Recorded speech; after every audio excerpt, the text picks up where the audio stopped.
ئای خوای بەخشندە و میهرەبان ئیمڕۆ دەستەی سەرۆکایەتی پەرلەمانی کوردستان لە بڕواری 12/5/2019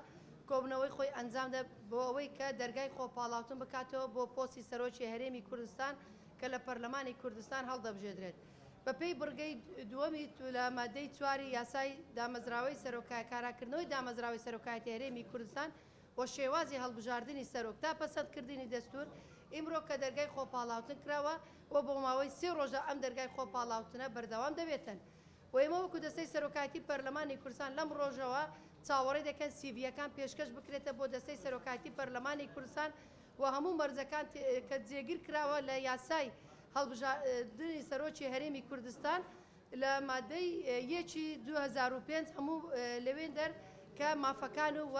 مەرجەکان دیاری کراوە بۆ ئەوەی یەکەم جار کە تەمەنی لە 40 ساڵ کەمتر نەبێتن و هاوڵاتی نیشتەجێی کوردستانی بێتن و لە مافی مەدەنی و سیاسی بەرهەمەند بێتن و هەر کەسێک لەو مەرجانەدا بەدەر بکرێتن لێرەدا ناکرێتن دەستەی سەرۆکایەتی پەرلەمانی کوردستان سیڤیەکان لەیان وەربگرنەوە. بڵێ ئێمە ئیمڕۆ کە ئەو کۆبنەوەمان ئەنجامدا بۆەوەی کە دوا ئەو 3 ڕۆژەکە کە تەواو بوو کە دەرگای خۆپاڵاوتن داخرا ڕێکارە یاسایەکان دەگرینە بەر ئەویش هەر وەکو لە یاسای دامەزراوەی سەرۆکایەتی هەرێمی کوردستان کە هاتووە ماوەی 2 ڕۆژ دەدرێتە دادگای تەمیز کە بۆ تانە لێدان کە ئەو ناوانەیە کە سیڤیەکانیان پێشکەش کردووە کە ناوەکانیان ڕانەگەێنرا لێرەدا دەتوانن ئەوانە تانە لێ بدەن بە ڕێگای دادگای تەمیزدا و ئەوەی 2 ڕۆژ دەبێتن. ئەو 2 ڕۆژەش کە تەواو بوو دادگای بریاری دادگای تەمیز بریارێکی یەکلاکەرەوە دەبێتن. بەڵێ زۆر سوپاسان دەکەین بە هیوای سەرکەوتن بۆ هەموو لایەک. یاسای سەرۆکایەتی هەرێمی کوردستان دەنجی پێدرا و پەسەند کرا لەلایەن 89 ئەندام پەرلەمانی کوردستاندا و بە هیچ شێوازێک پێچەوانەیە بە پێچەوانەوە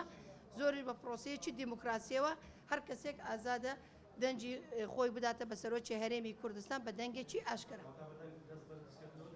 بەڵێ بە دەنجی دەست بەرزکردنەوە دەبێتن دەنگ دەدرێتن بە یاسای بە سەرۆکی هەرێمی کوردستان.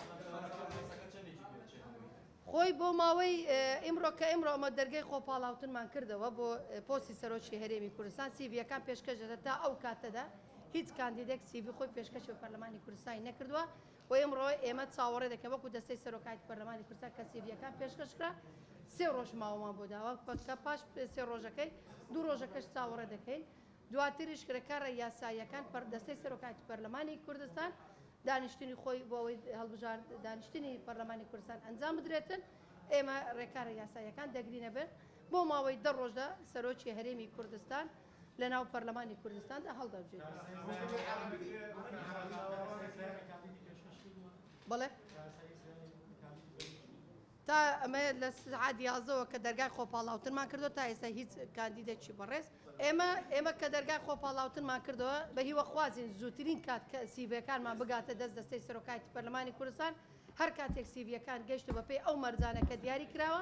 سەرۆکایەتی پەرلەمانی کوردستان و پەرلەمانی کوردستان ئەو ئەرکانە یاساییانە و ئەرکی پەرلەمانی چی لەسەرە جێبەجێ دەکاتن دیرێخی ناکاتن بۆ ئەوەی هەرێمی کوردستان خاوەنی سەرۆکی هەرێمی کوردستان بێتن. ئێمە وەکو دەستەی سەرۆکایەتی پەرلەمانی کوردستان بەرنامەی کارجارێ هیچ دیاری نەکراوە بۆ دانیشتنی داهاتوودا و هەر شتێک کە گۆڕانکاری بکرێتن دەبی بەرنامەی کاردا بنرێتن بە پێی ڕەزامەندی دەستەی سەرۆکایەتی پەرلەمانی کوردستان هەر داواکاریەک بێتە دەستەی سەرۆکایەتی پەرلەمانی کوردستان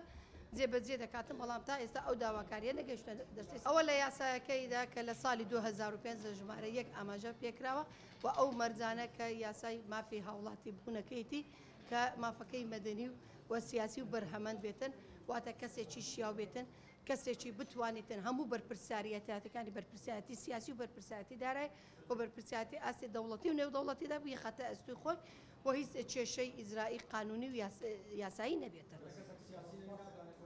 نەخێر بە پێچەوانەوە کەسی ئازادش هەر کەسێکی سادەش دەتوانێت ئازادە خۆی کاندید بکاتن بەڵام ئەو مەرجانێک کە تێدا بێتن